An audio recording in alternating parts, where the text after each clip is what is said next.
t'apprends à fabriquer des boules de Noël que tu pourras personnaliser soit avec des photos de famille, avec des dessins animés, ou alors faire des choses, eh bien, un petit peu humoristiques, comme celui-ci. C'est le tuto du jour. On peut faire des choses comme ceci qui va faire tout le contour, ou comme celle-ci, sur lequel c'est juste sur un espace, t'es pas obligé de faire un 360. Tu vas pouvoir aussi faire des choses qui sont en relief comme ceci, je sais pas si tu vois ici. Pour faire ce projet, il faudra que tu achètes des petites LED comme celle-ci. Alors pour ma part, j'ai choisi ce modèle-ci, tout simplement parce que à l'arrière, on a un interrupteur et je trouve ça 1000 fois plus pratique que les choses sur lesquelles il faut dévisser ou revisser pour pouvoir les mettre en fonction. Il va falloir prendre la mesure, donc le diamètre de notre petite LED. Donc ici, on va être allé à 12,95. Pour l'orientation dans l'imprimante, eh bien, ça va être dans ce sens, sur lequel on va générer un petit peu de support sur la partie basse, mais attention, ne pas générer de support pour pouvoir porter la partie haute. Tu auras bien compris qu'on ne peut pas retirer ce qui va être à l'intérieur. Tu prends une photo sur internet, pour rappel, ce type de photo, tu n'as pas le droit de les prendre pour pouvoir en faire de la vente et de la production, c'est sous licence. Tu vas alors prendre une photo de ton enfant avec son animal de compagnie. Ensuite, tu viens sur le logiciel, tu cliques sur choisir un fichier et tu transfères ton image. Si tu laisses comme ça, ton image va être imprimée à l'envers. Donc en gros, tu aurais quelque chose comme ceci. Donc important, tu vas cliquer sur retourner l'image. Maintenant, on va apporter les dimensions sur notre boule de Noël et surtout sur cette partie-là, là où on va insérer la petite LED. Ici, plusieurs possibilités. Soit tu prends une image qui va faire le tour complet de notre sphère, soit ça va faire qu'une partie. Et tout simplement, ça va dépendre du type d'image que tu utilises. Soit tu utilises une image carrée sur laquelle ça va être compliqué de faire quelque chose de propre qui fait une image à 360, soit tu as quelque chose avec une longue bande comme celle-ci, et tu pourrais imaginer un projet qui fait tout le tour de la boule de Noël. Si tu souhaites que ça fasse toute la sphère, tu vas cliquer sur ce bouton qui est ici, et ensuite ici, tu vas pouvoir déplacer un petit peu ton cadre vers le haut ou vers le bas. C'est la partie qui est en bas, qui s'appelle décalage. Donc par exemple, j'ai mis 0,06. Ici, j'ai laissé en 0,15. L'épaisseur, j'ai choisi 2 mm. Épaisseur minimale, j'ai choisi 0,8 mm. Et c'est donc ici que tu vas pouvoir choisir si tu veux faire des choses en relief comme le truc humoristique que je t'ai présenté, ou si tu veux faire une lithophane plus traditionnelle. Et c'est ici qu'il ne faut pas se planter, où il faut être le plus vigilant. Donc, rappelle-toi, ça doit ressembler à ça. Donc, nous, ici, on avait 12,95. On va mettre 13 pour avoir un jeu de fonctionnement. Allez, on retient qu'on a 13. Ensuite, on va avoir une épaisseur d'un côté qui est de, par exemple, 3 mm. Une épaisseur de l'autre côté qui va être de 3 mm. Et c'est donc ce calcul qui va te permettre d'indiquer la valeur qui est ici. Donc, nous, on a dit que l'on avait un diamètre de 13. Ensuite, on a 3 de chaque côté, donc plus 3 d'un côté, plus 3 de l'autre côté, égale 19, et tu vas reporter le 19 qui est ici. Ensuite, le 15, c'est la hauteur que tu veux ici.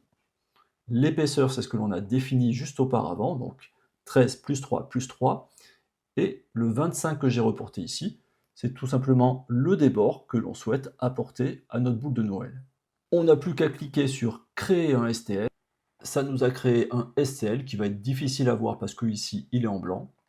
Ensuite, tu le places dans le slicer de ton choix, donc c'est un trancheur pour pouvoir communiquer avec ton imprimante 3D. Si on devait l'imprimer comme ceci, tu comprends bien que ça ne pourra pas fonctionner. Ici, ça a besoin d'être supporté parce que ça ne peut pas imprimer dans le vide. Mais nous, on ne doit surtout pas mettre de support dans le fond pour retenir la partie du haut. Pour l'instant, on va juste cliquer sur le fait que l'on veut mettre des supports de type arborescence. Et maintenant, c'est super simple, on clique sur notre objet, donc sur notre boule de Noël, et on va lui dire que l'on veut poser ce qu'on appelle un bloqueur de support. Qu'on le fasse en rond, en cube, ça n'a pas d'importance. Allez, pour l'idée, on va le faire cylindrique. Il va le placer sur ton plateau, tu mets OK. Tu vas le centrer. Alors le plus simple, regarde, on se met juste à côté, on prend la boule, on fait un clic droit, on lui dit centre. On prend notre support, on fait un clic droit et on lui dit centre aussi. Donc comme ça, on est au même endroit. Et bien ensuite, on va le déplacer vers le haut, parce que c'est la partie haute que l'on veut, sur laquelle on ne veut pas qu'il y ait de support, donc on le déplace, et maintenant on va l'agrandir. Donc tu prends ceci, tu l'agrandis de façon à ce que ça recouvre presque la moitié de ta boule de Noël. Rappelle-toi, si on avait quelque chose de très épais, il faudrait apporter des supports un peu plus hauts, donc on devrait remonter un petit peu notre bloqueur de support. Et bien maintenant, on va cliquer sur trancher. Et voici, c'est fini. On a notre boule de Noël qui est prête à être imprimée. On va regarder comment ça se présente comme ceci. Et on voit qu'ici, il n'y a pas de support sur la partie haute de notre boule.